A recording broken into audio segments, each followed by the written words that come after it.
5 detik untuk open cam. 5, 4, 3, 2, 1 ya. Selama kurang lebih 5 menit silahkan stay on cam. Setelah 5 menit boleh untuk beristirahat kameranya ya. Belum pada siap semuanya ternyata. Oke.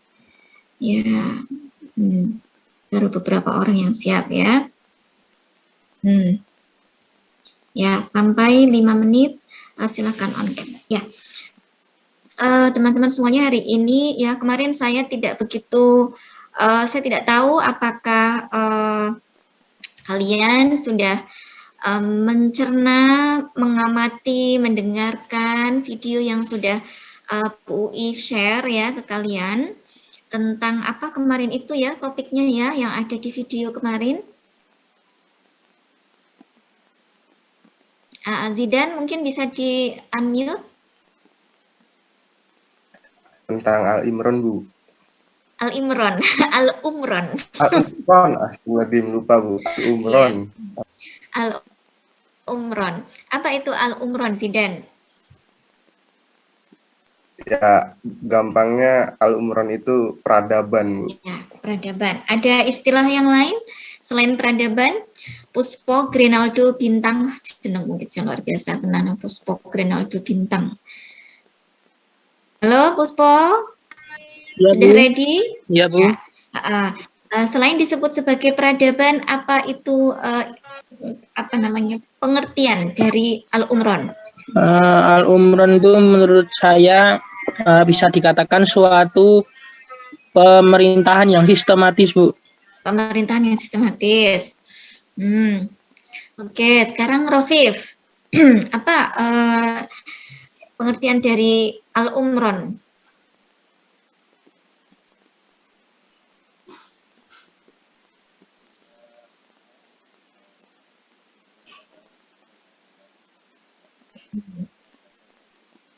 Oke, ada yang lain? Ada yang kemarin sudah mendengarkan video dari Bu UI dan mungkin punya apa ingat gitu ya, selain peradaban itu apa sih sebenarnya Al-Umron itu?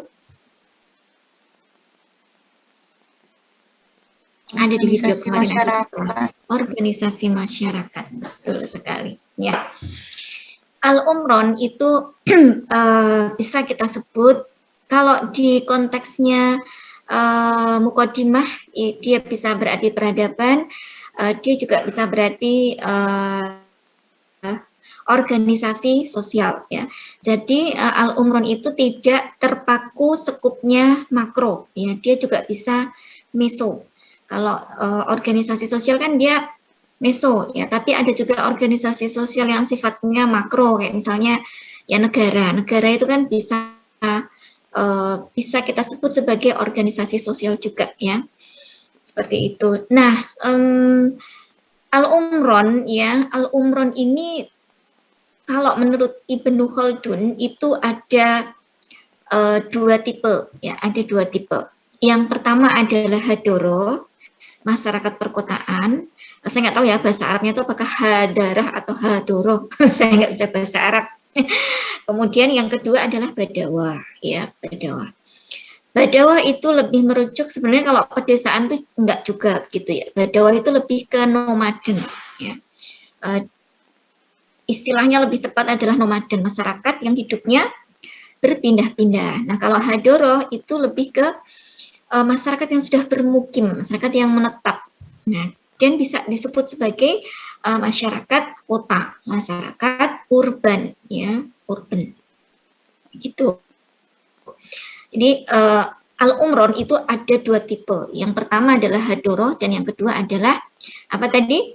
Badawa. Nah, sekarang kita akan mempelajari tentang bagaimana sih tipe-tipe masyarakat Badawah dan masyarakat Hadoroh. Meski kemarin kalian sudah presentasi tentang itu ya, tapi saya ingin mengulangnya kembali. Mungkin ada di antara kalian yang tidak atau mungkin belum memahami ya dari presentasi dari teman-teman kemarin. Ya, ini ya. Ini sudah Bu UI share atau belum ya? Apakah sudah pernah Bu UI share? Belum ya, sepertinya belum.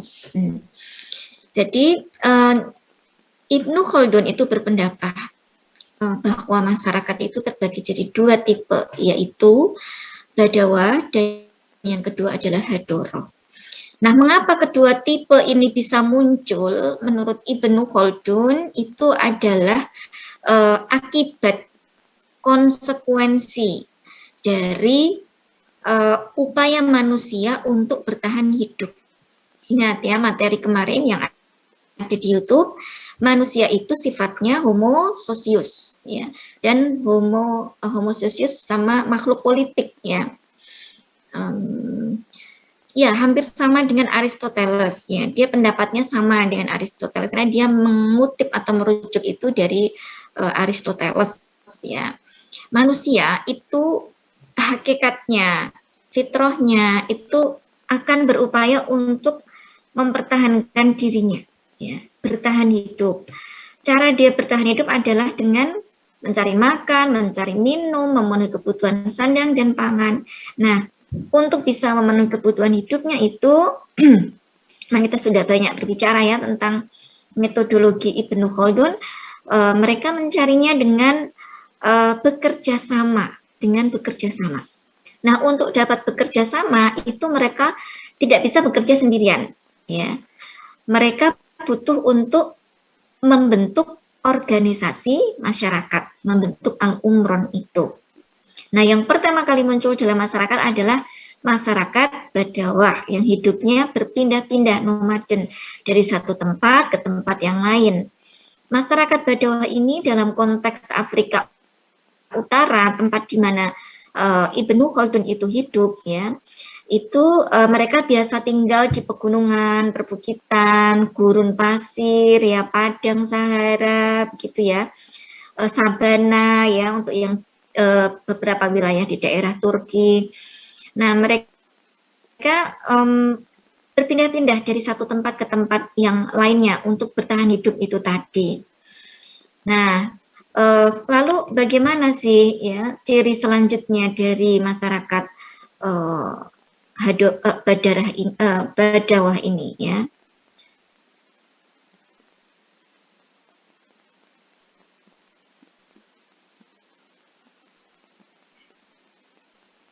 Ya, yang pertama nomaden ya, tadi berpindah-pindah. Nah, dari nomaden ini nanti mereka akan ketemu dengan masyarakat yang peradabannya itu lebih maju dan nanti akan membentuk masyarakat Hadoro. Kemudian karena sifatnya mereka itu nomaden ya, maka impact itu apa? Akibat ya.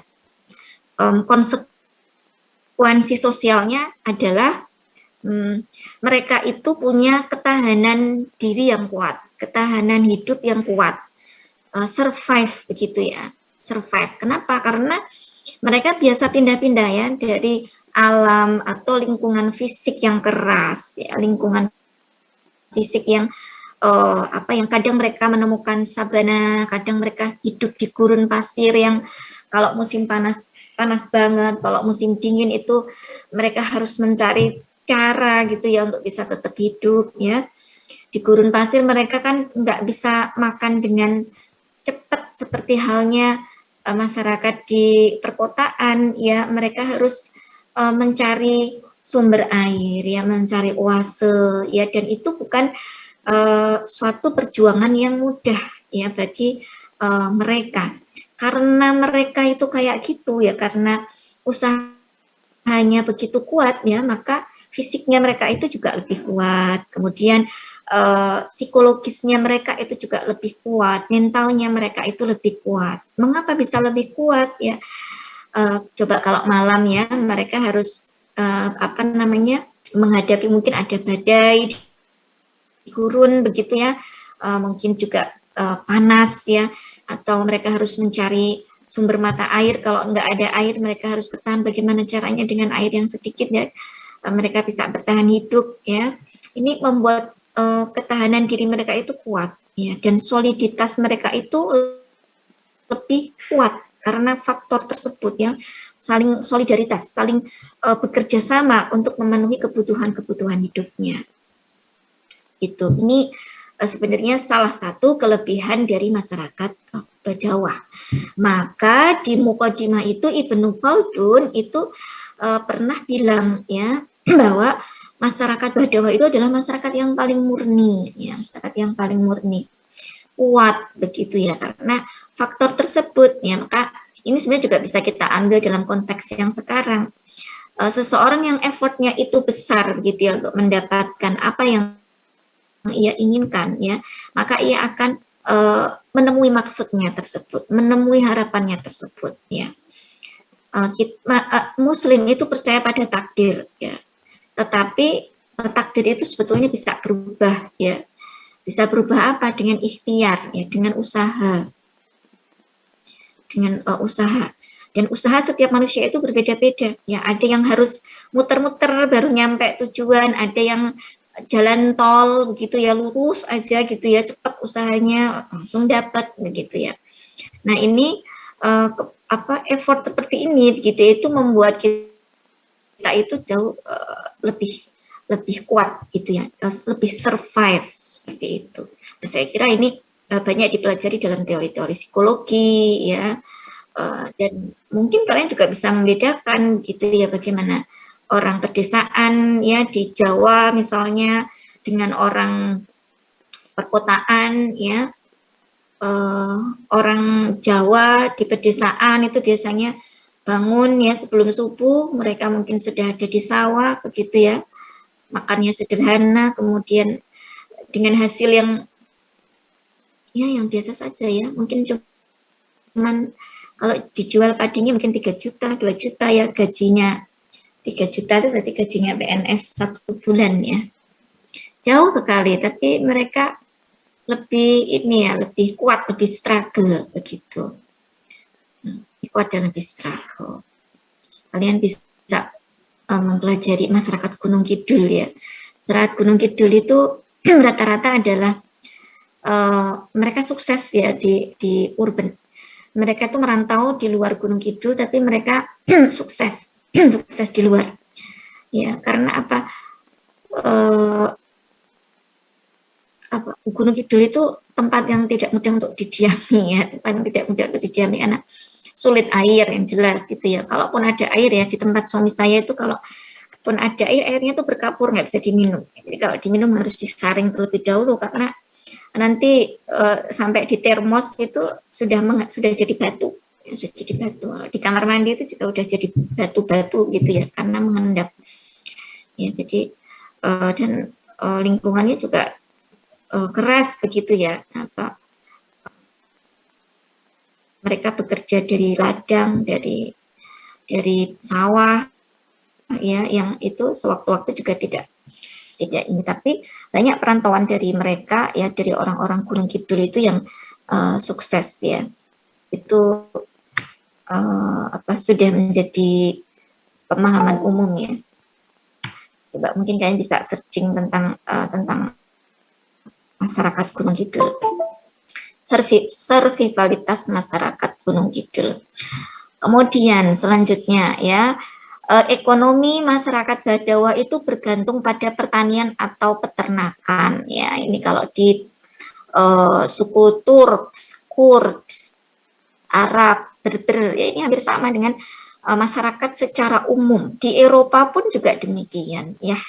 Masyarakat desanya mereka itu banyak menggantungkan pada agriculture dan peternakan ya. Orang-orang Eropa juga seperti itu di desa-desa. Coba searching masyarakat pedesaan di Eropa, sama kayak di Indonesia juga seperti itu. Mereka mencangkul juga, cuma mungkin ada ini ya, mereka lebih modern ya, teknologinya untuk pertanian ya. Peternakan juga demikian ya. Di masyarakat Amerika pun juga demikian ya. Amerika Latin itu biasanya juga banyak ya yang pada usaha pertanian dan peternakan. Buah-buah mereka itu kan juga bagus dan banyak diimpor malah oleh orang-orang Indonesia ya. Sama di Timur Tengah ternyata kan juga sama aja. Di Indonesia, Asia apalagi ya. Jadi sebenarnya teori Ibnu Khaldun ini sebenarnya universal ya. Universal itu apa? Ada di semua tempat di seluruh dunia. Ya, cuman mungkin ciri-cirinya yang ciri-ciri detailnya yang mungkin ada perbedaan dari satu tempat dengan tempat yang lain. Tapi secara umum hampir sama. Oleh karenanya gitu ya, karena mereka nomaden dan ekonomi mereka itu bergantung pada pertanian dan peternakan yang membutuhkan effort lebih ya, maka impact-nya adalah mereka membutuhkan kerjasama antar anggota untuk dapat memenuhi kebutuhan hidupnya. Ya. Kemudian yang ketiga, bagaimana dengan kehidupan sosial agamanya? Kehidupan sosial agama masyarakat Badawah itu banyak bergantung kepada pemimpin, ya, wali atau syekh. Mereka punya pemimpin agama, ya, yang mereka jadikan sebagai rujukan, sebagai panutan dalam hal apa? Dalam menginterpretasikan agama. Saya kira ini juga sudah dibahas ya di presentasi kemarin tentang pemimpin, ya, kepemimpinan religius, pemimpin agama ya, di masyarakat Badawah dan masyarakat perkotaan. Sepertinya kemarin sudah sempat terbahas ya. Ini kalau masyarakat Badawah itu sangat bergantung kepada wali dan syekh mereka dalam konteks agama. Mereka mau menanyakan sesuatu tentang agama, mereka akan bertanya kepada pemimpinnya tersebut. Nanti beda dengan masyarakat kota, beda ya. Tuh ya, maka peran syekh itu sangat besar dalam membentuk masyarakat Badawah ini. Ya. Dan dikatakan oleh Ibnu Khaldun ya bahwa religiusitas orang-orang Badawah itu lebih kuat. Ya, religiusitas mereka lebih kuat. Kemudian yang keempat, nah mereka memenuhi kebutuhan hidup itu dengan bekerja sama. Ya. Kerjasama itu diikat oleh yang namanya asobia. Apa itu asobia? Asobia itu adalah group feeling. Ini sudah ada di video kemarin meskipun baru singkat ya. Nanti ini ada materinya sendiri. Group feeling. Group feeling itu apa? Group feeling adalah perasaan tentang grup gitu ya. Jadi group feeling. Jadi merasa grup itu adalah bagian dari dirinya. Ya, maka karena itulah solidaritas mereka menjadi kuat. Ya. Itu asobia. Jadi asobia itu bukan fanatik, ya, bukan fanatisme, tetapi lebih merasa bahwa aku adalah bagian dari anggota masyarakat, maka aku harus melakukan kewajiban-kewajibanku sebagai anggota masyarakat itu dengan baik. Misalnya bekerja sama dengan yang lain ya, untuk memenuhi suatu kebutuhan hidup, harus teposliro begitu ya, saling membantu, itu asobia. Ketika ada orang lain yang merasa mungkin kekurangan ekonomi gitu ya, perasaan segrupnya, grup feelingnya itu muncul, duh ya Allah, dia adalah segrup ya dengan aku ya, dia itu satu suku denganku, dia itu satu bangsa denganku, dia satu kelas denganku, maka muncul perasaan untuk membantu, yaitu asobia itu begitu ya. Jadi bukan fanatisme. Nah, di buku Muqaddimah terjemahan terbaru yang bukan Ahmad Toha itu ada yang menerjemahkannya dengan fanatisme ya, dan itu sebetulnya tidak tepat ya, karena Franz Rosenthal itu sebagai orang yang pertama kali mentranslate Muqaddimah itu ke dalam bahasa Inggris, dia tidak menerjemahkan asobia itu ke dalam bahasa apapun, jadi dibiarkan menjadi kata asobia. Demikian pula dalam mata kuliah ini ya, kita akan menyebutnya sebagai asobia saja. Karena apa? Karena Ibnu Khaldun itu tidak mendefinisikan secara khusus apa itu asobia ya, sebab di bab 2 dia mengatakan asobia itu group feeling. Di bab 3 dia bisa beda lagi ngomonginnya, itu kaitannya dengan agama ya, asobia. Nanti di bab 5 dia beda lagi. Ya, jadi bergantung kepada konteks konteksnya. Pengertian asobiah itu bergantung pada konteks dan situasi yang menyertai kosakata tersebut. Ya. Oke, nah ini nanti tentang asobiah kita akan berbicara di lain waktu. Sekarang kita ke Badawa dulu. Nah, konsekuensi dari kuatnya rasa group feeling ini dari asobiah ini adalah mereka menjadi suku yang kuat dari aspek militer, keagamaan, ya, dan sosial. Ya. Makanya mereka nanti bisa mengalahkan masyarakat Hadoroh. Ya. Itu yang juga yang sering biasa disebut oleh Ibnu Khaldun dengan tamadun atau urbanisasi. Ya. Sebenarnya bukan urbanisasi sebenarnya mungkin ya. Ya urbanisasinya pakai okupasi, pakai pencaplokan wilayah, ya pakai perang. Kemudian ciri yang selanjutnya adalah memiliki kohesi sosial yang kuat, kohesi sosial, kesatuan, rasa kebersamaan yang kuat. Kemudian kemampuan bertahan hidupnya itu tinggi, ya. Kemampuan bertahan hidupnya itu tinggi. Karena hidupnya nomaden dengan lingkungan yang penuh tantangan, maka mereka itu jauh dari aspek materialisme atau kemewahan hidup. Nah, karena mereka itu jauh dari materialisme ini, maka ketika mereka bertemu dengan masyarakat Hadoroh, mereka merasa terhiran-hiran, ya. Ini karena mereka nomaden ya, dari satu tempat ke tempat yang lain, terus ketika sampai di dataran mereka melihat, kok ada masyarakat yang jauh lebih makmur ya daripada saya ya, nah daripada kelompok kita ya. Nah ini yang kemudian menjadikan Badawa ini kemudian ingin menguasai Hadoroh ya. Yang selanjutnya nanti akan muncul siklus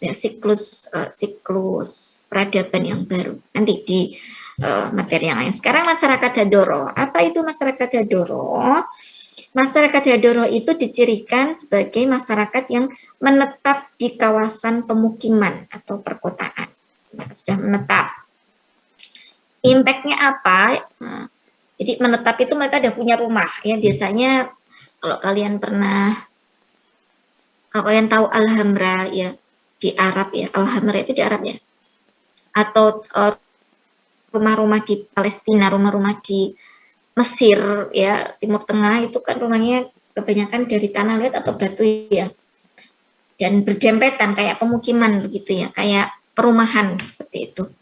Nah itu bisa digambarkan seperti itu ya, karena mereka itu menetap, maka mereka lebih mudah dalam mendapatkan kebutuhan hidup ya. Jadi berbeda dengan masyarakat Badawah yang mereka ketika harus mencari makan itu mereka harus bersusah-susah payah lebih dahulu ya. Tapi kalau orang Hadoroh mereka mau apa aja udah dapat ya. Sekarang apalagi zaman sekarang ya, masyarakat urban, kita mau pesen makan udah ada GoFood ya. Kita mau kemana-mana sudah ada aplikasinya ya. Zaman dulu mungkin kita masih telepon taksi, sekarang udah pakai internet udah bisa ya. Nanti zaman 10 tahun lagi, 20 tahun lagi mungkin akan ada teknologi yang jauh lebih canggih lagi ya. Itu ya, maka ini kemudahan ini itu juga kadang berimpact kepada psikologi sosial mereka ya. Mereka hidup dalam kemewahan, keenakan begitu ya, maka survivalitasnya itu tidak sebaik, tidak sekuat masyarakat Badawah. Lalu ekonomi mereka, hidup mereka bergantung pada produksi ekonomi ya, seperti misalnya crafting ya, kemarin bab 5 kita udah banyak berbicara ya, ada percetakan, pertukangan, teknologi manufaktur ya, dan lain sebagainya, jual beli, perdagangan ya, yang jelas nggak ada pertanian dan nggak ada peternakan. Diferensiasi pekerjaan itu ada pada masyarakat Hadoroh, masyarakat kota. Kenapa terjadi diferensiasi pekerjaan? Karena kebutuhan hidup setiap manusia itu semakin meningkat ya. di masyarakat Hadoro karena mereka itu gampang untuk mendapatkan makan ya, dan itu sudah terpenuhi, maka kebutuhan tersier mereka itu menjadi lebih besar lagi. Karena kebutuhan tersiernya lebih besar, maka permintaan kan jadi besar ya. Permintaan jadi besar, maka pasar merespon permintaan itu ya. Oh, ternyata butuh crafting. Ya. Crafting masih ada kan zaman sekarang di zaman modern seperti ini ya. Oh, ternyata butuh alat-alat dapur yang lebih lucu, yang lebih canggih begitu ya. Itu di zamannya Ibnu Khaldun sudah ada seperti itu. Ibnu Khaldun kan sering pernah bilang bahwa perkakas-perkakas, perabotan rumah tangga ya sudah mulai berbagai macam bentuk ya, berkembang. Zaman sekarang masih. Kalian kalau misalnya searching di IG ya, ada beberapa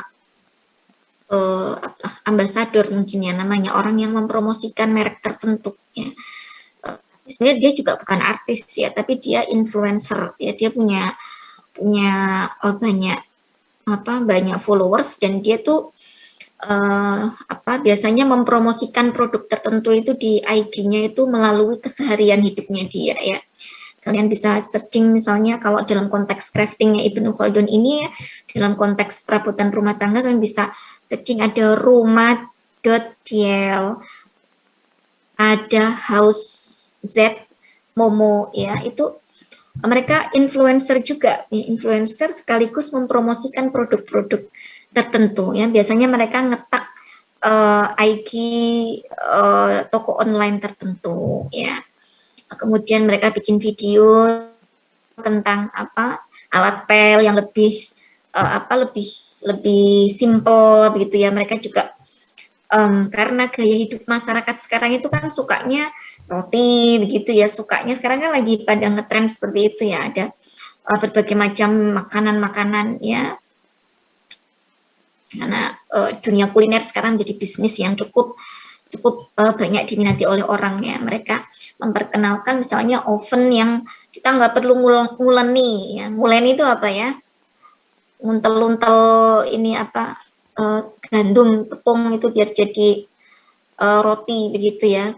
Cukup dimasukkan ke dalam alat tertentu, dia sudah akan menguleni sendiri dan sudah bisa dibentuk menjadi roti ya. Banyak yang seperti ini kan, berarti crafting ya, ada semakin terdiferensiasi pekerjaan-pekerjaan itu, jenis spesialisasi mulai terdiferensiasi, semakin berkembang ya, semakin kecil-kecil gitu loh, semakin tambah kecil-kecil kebutuhannya pasarnya, jenis-jenis spesifikasi keahlian dan pekerjaannya. Sendok itu kan juga ada segala macam gitu ya, teko ada segala macam. Terus apalagi ini kalau yang ibu-ibu ya, kalau cowok ya sekarang crafting ya, jam tangan sudah macam-macam bentuknya ya, udah macam-macam bentuknya, dan itu juga ada perusahaan-perusahaan tersendiri yang menangani itu gitu ya, celana jeans gitu ya. Kemudian apalagi ya, itu kota itu seperti itu. Tapi kalau masyarakat Badawah itu simple, hidupnya itu cuma simple, sing penting nganggo klambi gitu ya, yang penting makan begitu ya. Dan mereka telaten gitu ya. Kalian sering lihat coba buka Facebooknya Taste of Life ya, tulisannya Taste of Life ya. Itu kan biasa Facebook itu, akun itu biasa men-shoot bagaimana orang-orang pedesaan itu mengolah makanan itu secara tradisional. Kebanyakan dari masyarakatnya Ibnu Khaldun ini dari Timur Tengah ya, dari Timur Tengah, Azerbaijan, kemudian Turki ya. Mereka tuh kalau orang kota simple gitu ya. Kalau orang kota tuh mau bikin bebek goreng misalnya, itu caranya lebih cepat gitu ya. Tapi kalau orang desa itu ada tahapan-tahapannya banyak begitu ya, dan mereka ulet. Ini bedanya orang desa dengan orang kota. Percetakan, pertukangan ya, dan itu semua tidak ada di masyarakat Badawah. Nah, oleh karenanya ekonominya masyarakat kota itu lebih relatif stabil ya, lebih stabil ekonomi mereka. Kemudian kehidupan sosial agamanya itu bergantung pada hukum atau peraturan yang dibuat oleh penguasa. Biasanya kan sudah ada mazhab tertentu, ya ada institusi tertentu yang mereka menaungi suatu urusan keagamaan tertentu. Gitu. Jadi ini bedanya dengan masyarakat Badawah. Kalau orang Badawah itu bergantung pada satu syekh, ya. Mereka percaya aja sama satu syekh, itu tokoh agama itu. Tapi kalau orang Hadoro mereka bergantung pada hukum yang dibuat oleh penguasa. Kemudian kohesi sosialnya itu lemah, ya karena menurut Ibnu Khaldun karena gampangnya itu mereka mendapatkan kemewahan, ya, dan salah satunya adalah mereka gaya hidupnya adalah bermewah-mewah. Ini sering disebut Ibnu Khaldun ya. Orang kota itu sering hidup bermewah-mewah dan mengakibatkan ikatan asobiah itu menjadi lemah. Maka kohesi sosialnya melemah. Kalau kohesi sosialnya lemah, asobiah di masyarakat Hadoroh itu menjadi faktor di mana mereka itu lebih mudah ditaklukkan oleh Badawah yang kuat, yang survive. Ya. Makanya orang kota itu sebenarnya dituntut untuk bisa lebih survive gitu ya. Bandingkan ya, anak desa dengan anak kota itu lebih ulet yang mana? Zaman sekarang ya. Kita bisa melakukan penelitian itu. Gaya hidupnya cenderung mewah dan tidak memerlukan banyak usaha untuk memenuhi kebutuhan hidup. Ya. Kebergantungan penuh mereka pada peraturan penguasa membuat lemah ya pada aspek kepribadian. Apa-apa bergantung pada penguasa. Oh, sudah ada yang ngatur, sudah ada yang ngatur. Tapi bukan berarti hukum itu tidak penting begitu ya bagi masyarakat kota maupun masyarakat desa. Kebergantungannya itu yang tidak tepat. Asobiah ini menjadi cikal bakal faktor lemahnya asobiah ini menjadi cikal bakal berakhirnya eksistensi suatu masyarakat. Oke. Terima kasih. Mungkin sampai di sini saja ya materinya dari Bu UI. Silakan dalam waktu 5 detik untuk membuka kameranya. 5, 4, 3, 2, 1. Semoga tidak pada tidur. Terima kasih ya. Oke, sip ya. Silahkan yang sudah merasa paham untuk membuat emot love. Yang paham bikin emot love 1, 2, 3, cuman 4, 1, 2, 3, 4, 5, 6, 7, 8, 9, 10, 11, 12, 13, 14, 15. Oke, lumayan ya, setengahnya dari kalian. Yang tidak paham silakan bikin emot tertawa. Yang tidak paham? Rofif paham apa enggak, Rofif? Kok kamu nggak ada emotnya sama sekali, Rofif? 50-50, oke. Ya, sip. Hana Atus ora paham. Ya, yang tidak paham akan saya tanya sekarang. Hana Atus, coba kamu ulang lagi apa yang tadi disampaikan Bu UI. Apa ciri-ciri dari masyarakat Badawah? Apa yang kamu ingat dari penjelasan Bu UI tadi, Hana Atus? Mana dia Hana Atus, kok hilang lagi sekarang? Oh, silakan on cam Hana Atus.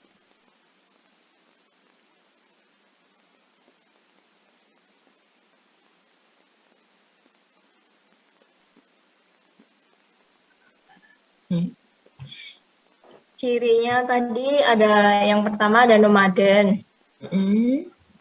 Terus kemampuan bertahan hidup yang tinggi. Ingatnya cuma itu. Ingatnya cuma itu. Mengapa kemampuan hidupnya orang Badawah itu tinggi, Hana Atus? Karena dari alam dan lingkungan mereka tempat tinggal. Kenapa alam dan lingkungan tempat tinggal mereka? Sedikit berbeda, keras. Beda keras. Kerasnya kenapa? Karena jauh dari perkotaan. Karena jauh dari perkotaan, maksudnya tuh bentuknya itu gimana, fisiknya itu seperti apa, alam geografisnya? Di alam terbuka. Alam terbuka nih, kayak alam terbuka gimana terus? Ono hutan, ono laut ya. Hmm. Mungkin di situ saya kurang pahamnya, Bu. Nah, ya, oke. Sekarang yang sudah paham, Dani Alin, apa yang membuat masyarakat Dadawa itu menjadi lebih survive? Ya, tadi disebutkan oleh Hana Atus, karena alamnya terbuka. Kamu bisa menjelaskan tadi yang sudah dijelaskan Bu Ui tentang alam ini, Alin? Karena masyarakat Dadawa itu masyarakat yang nomaden, sering berpindah-pindah dan penghidupannya itu kayak lebih ke pertanian dan peternakan, jadinya mereka tuh daya survive-nya tinggi karena kan berpindah-pindah mencari penghidupan, bertahan hidup. Jadi dari padang pasir ke satu dan yang lainnya menemui rintangan yang banyak, jadi kondisi mental psikis mereka kuat karena hal itu. Ya, pintar sekali Dani. Ya, begitu ya. Jadi alam yang terbuka ini maksudnya adalah misalnya tadi sepertinya Bu sudah menjelaskan ya di awal, mungkin Hana Atas lagi di kamar mandi ya tadi ya. Gurun ya tadi sudah disebutkan oleh Dani Alin ya, perbukitan, pegunungan ya, mereka beda dengan orang-orang Hadoro yang mereka lebih banyak hidup di daratan ya. Oke, terima kasih Hana Atus dan Dani Alin, semoga Hana Atus sudah mulai paham ya, 50-50. Oke, sekarang Rofif yang 50-50. Bu Ui ingin bertanya, menurut Rofif bagaimana masyarakat, ciri-ciri masyarakat perkotaan yang tadi sudah Bu Ui sampaikan? Hmm? Hmm?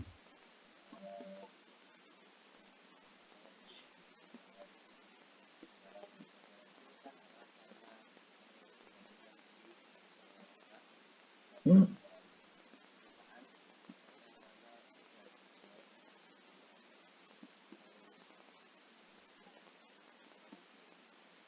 Hmm.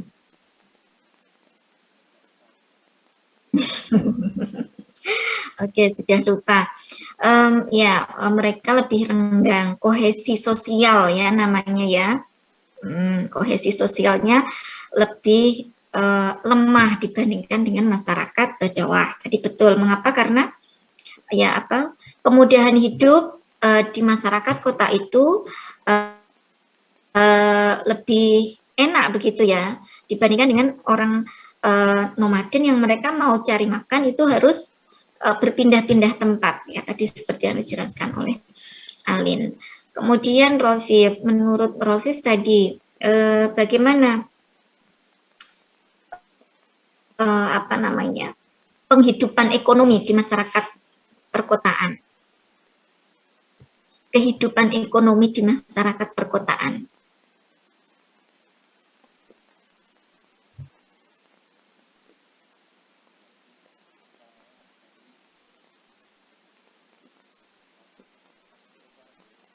Oke, jujur banget Rofif ya. Oke ya, nggak apa-apa. Ya jadi kadang-kadang memang faktor ketidakpahaman kita itu karena kita tidak stay begitu ya, tidak stay. Jadi karena tidak stay maka kita menjadi sulit ya. Insya Allah nanti setelah ini ya, saya berharap pasca Ramadan kita semuanya akan offline ya. Semua, saya harap semua sudah offline di kampus dan kita, karena ini peraturannya sudah offline ya. Karena kalau seperti ini ya online begini saya juga akan stres. Karena teman-teman mungkin juga tidak paham begitu ya, karena kalau online saya tidak tahu kalian nanti di menit keberapa kalian kemana, menit keberapa kalian kemana ya. Saya punya tanggung jawab untuk memberikan ilmu ya untuk kalian semuanya ya, tidak sekedar memenuhi kewajiban saya sebagai dosen untuk ajar gitu ya, nanti tidak peduli ya kalian itu paham atau tidak ya, saya tidak seperti itu ya. Kalau soal nilai saya malah tidak peduli ya, saya tidak peduli kalau soal nilai ya, meskipun kadang-kadang itu nanti akan ini ya, sebenarnya ada buruknya juga begitu ya, tentang nilai yang, kalau nilai itu prinsipnya sama kayak saya ya, saya kasih A atau A minus itu mungkin tidak semua tidak menunjukkan kualitas juga begitu ya, kuantitatifnya mungkin A atau A minusnya, tapi secara kualitas kalian tidak paham ya, itu akan sebetulnya menipu juga begitu ya. Dan ini nanti repotnya kalau tugas akhir ya. Kakak kelas kalian juga seperti itu, yang IPK-nya tinggi-tinggi gitu ya, ternyata nggak bisa nulis gitu ya, nggak bisa menyelesaikan tugas akhirnya dengan baik ya. Jadi ini yang juga kadang dilematis juga gitu ya. Dilematis maksudnya apa namanya, emang bagusnya sih kasih nilai itu sesuai usaha kemampuan ya, tapi kadang nek saya tuh setelah lulus itu kadang IPK itu, kalau kalian nggak jadi dosen, IPK itu tidak begitu penting ya. Ya, kalau nggak jadi dosen, IPK itu memang tidak begitu pentingnya, karena yang dinilai adalah kualitas kalian ya. Setelah lulus itu yang dinilai adalah kalian tuh bisa apa, bukan IPK-nya kalian ya.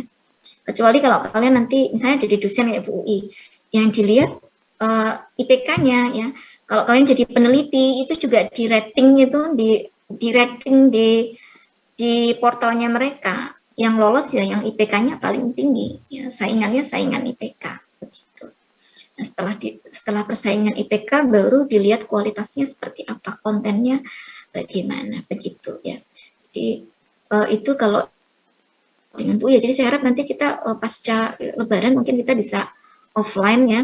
Nah, ya 80% lah, 80% dari kita offline, nanti kita di kampus ya, di kampus sambil makan siang begitu ya, kayaknya juga enak juga gitu ya. Begitu ya. Tapi teman-teman ini 2020 ini jauh lebih baik ya. Angkatan yang kemarin itu kayaknya agak susah ngumpulin tugasnya. Kalau ya teman-teman di sini jauh lebih baik ya. Dan kalau diskusi juga nanya, kalau yang kemarin-kemarin itu YouTube ya, mereka paling senang kalau pakai YouTube sama grup WA karena nggak akan diperhatikan gitu ya. Makanya saya sering bilang kalau mau absen atau mau komen itu harus di YouTube-nya. Kenapa? Itu cara saya untuk mengecek kalian tuh sudah mengecek YouTube-nya atau enggak ya, gitu. Oke, mungkin itu ya hari ini. Nanti presensinya saya diingatkan ya kalau saya lupa nge-share presensi. Nilai UTS akan saya share setelah UAS ya, jadi barengan ya, biasanya barengan. Dan apakah ada yang masih belum mengumpulkan UTS di yang kemarin Bu UI share di grup Excel, yang kemarin Bu UI share di grup itu pengerjaan kalian ya, hasil kerjaan kalian sama presensi. Apakah ada yang belum mengumpulkan? Belum ada? Sudah semua ya? Oke, kalau belum ada yang mengumpulkan, itu aksesnya masih terbuka ya, silakan sampai akhir UAS. Kalau akhir UAS biasanya sudah saya tutup semua, jadi setelah itu saya tidak menerima komplain ya, karena biasanya banyak yang komplain setelah UAS ya. Terima kasih. Saya senang sekali hari ini ketemu teman-teman. Silahkan dalam waktu 5 detik untuk on cam lagi. 1, 2, 3, 4, 5, 6, 7. Ya, terima kasih ya. Shift kedua. Oke, ya. Terima kasih semuanya ya. Selamat berpuasa. Liburannya kita kapan ya? Pekan depan masih ketemu nggak ya kita itu?